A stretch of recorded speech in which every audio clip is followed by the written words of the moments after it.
Hi friends, അസ്സലാമു അലൈക്കും. ബിസ്മി കിച്ചണിലോട്ട് എല്ലാവർക്കും സ്വാഗതം.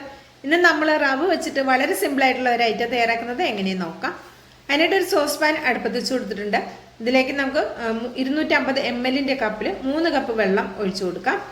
ഫ്ലെയിം ഞാൻ ഓണാക്കിയിട്ടില്ല കേട്ടോ. വെള്ളമെല്ലാം ഒഴിച്ചതിന് ശേഷം മാത്രം ഫ്ലെയിം ഓണാക്കി കൊടുത്താൽ മതി. ഇപ്പോൾ 3 കപ്പ് വെള്ളമാണ് എടുത്തിട്ടുള്ളത്. അത് ഇതിലേക്ക് ഒഴിച്ചു കൊടുക്കാം. ഇനി നമുക്ക് ഫ്ലെയിം ഓണാക്കാം. ഹൈ ഫ്ലെയിമിൽ തന്നെ വെച്ചിട്ട് ജസ്റ്റ് വെള്ളം ഒന്ന് ചൂടാവുന്നത് വരെ വെയിറ്റ് ചെയ്യാം. വെള്ളം ജസ്റ്റ് ഒന്ന് ചൂടായി വന്നിട്ടുണ്ട്. ഇതിലേക്ക് നമ്മൾ റവ ചേർത്ത് കൊടുക്കാം. ഞാൻ 4 ടേബിൾ സ്പൂണോളം റവയാണ് ചേർത്ത് കൊടുക്കുന്നത്. 3 കപ്പ് വെള്ളം എടുക്കുമ്പോൾ 4 ടേബിൾ സ്പൂൺ റവ കറക്റ്റ് പാകമാണ് കേട്ടോ. ഇത് 1/3 കപ്പാണ് എടുത്തിട്ടുള്ളത്. അപ്പോൾ ഇതൊന്ന് ഹൈ ഫ്ലെയിമിൽ വെച്ചിട്ട് ഈ വെള്ളം നല്ലതായിട്ട് ചൂടായി വരുന്നത് വരെ ഒന്ന് ഇളക്കി കൊടുക്കുക. അതിനുശേഷം മീഡിയം ടു ലോ ഫ്ലെയിമിൽ വെച്ചിട്ട് ഇതൊന്ന് കുറുക്കി വേവിച്ചെടുക്കണം കേട്ടോ. കുറുക്കിയല്ല, നന്നായിട്ടൊന്ന് വേവിച്ചെടുക്കണം. ഇനി ഇതിലേക്ക് റവയൊക്കെ നന്നായി വെന്ത് വന്നിട്ടുണ്ട്. ഒരു 5 മിനിറ്റോളം ഞാൻ ഇതൊന്ന് വേവിച്ചെടുത്തിട്ടുണ്ടായിരുന്നു. ഇനി ഞാൻ ഇതിലേക്ക് ഒരു അരക്കപ്പ് തേങ്ങയാണ് എടുത്തത്. നിങ്ങൾക്ക് തേങ്ങ കുറച്ച് കൂടുതൽ വേണമെങ്കിൽ ചേർക്കാം കേട്ടോ. കുറേ തേങ്ങ അടിക്കുന്ന ഇഷ്ടമല്ലാത്തതുകൊണ്ട് ഞാൻ അരക്കപ്പ് മാത്രമേ എടുത്തിട്ടുള്ളൂ. ഒരു ചെറിയ മുറിയിൽ നിന്ന് ഒരു 1/4 ഭാഗം എടുത്തിട്ടുണ്ട്. അപ്പോൾ ഇത് കൈകൊണ്ട് ഈ തേങ്ങ നന്നായി ഞെരടിയതിന് ശേഷം ഇതിലേക്ക് ഇട്ട് കൊടുക്കുക. അപ്പോൾ അതിൻ്റെ പാലൊക്കെ പെട്ടെന്ന് ഇറങ്ങും. അതിന് വേണ്ടിയിട്ടാണ് ഒരു 1/4 കപ്പ് വെള്ളം കൂടി ആ തേങ്ങ എടുത്ത പാത്രത്തിലാക്കിയിട്ടൊന്ന് ഒഴിച്ചു കൊടുത്തിട്ടുണ്ട്. എന്നിട്ട് ഇതൊന്ന് തിളപ്പിച്ചെടുക്കണം കേട്ടോ.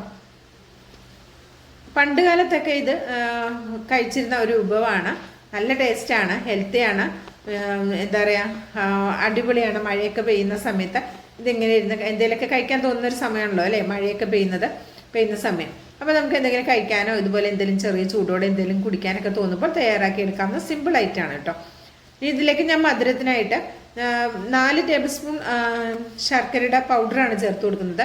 നിങ്ങൾക്ക് കട്ട ശർക്കര ആണെങ്കിൽ 2 ഉണ്ട ശർക്കര ഒരു 1/2 കപ്പ് വെള്ളത്തിൽ നിന്ന് മെൽറ്റാക്കിയിട്ട് ഒഴിച്ചു കൊടുത്താൽ മതി. ഒരുപാട് വെള്ളത്തിൽ മെൽറ്റാക്കരുത് കേട്ടോ, പിന്നെ ഒരുപാട് ലൂസായി പോകും.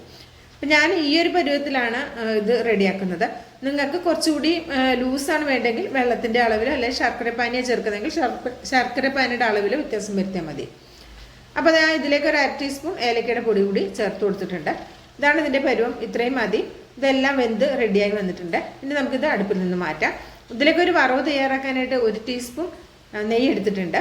ഇനി ഈ നെയ്യിലേക്ക് നമ്മൾ ഒരു ചെറിയ ഉള്ളി ഇതുപോലെ കട്ടാക്കി ചേർക്കുന്നുണ്ട്. അത്യാവശ്യം വലിപ്പമുള്ള ചെറിയ ഉള്ളിയാണ്, ഒരെണ്ണം എടുത്തിട്ടുള്ളൂ. അത് ഒന്ന് ചെറുതായിട്ട് കട്ടാക്കിയിട്ട് ഒന്ന് മൂപ്പിച്ച് ഇതിലേക്ക് ഒഴിച്ചു കൊടുക്കാം. നിങ്ങൾക്ക് ഇതിന് വേണമെങ്കിൽ അണ്ടിപ്പരിപ്പ് മുന്തിരിയൊക്കെ വേണമെങ്കിൽ ചേർക്കാം, തേങ്ങാക്കൊത്തൊക്കെ വേണമെങ്കിൽ ചേർക്കാം.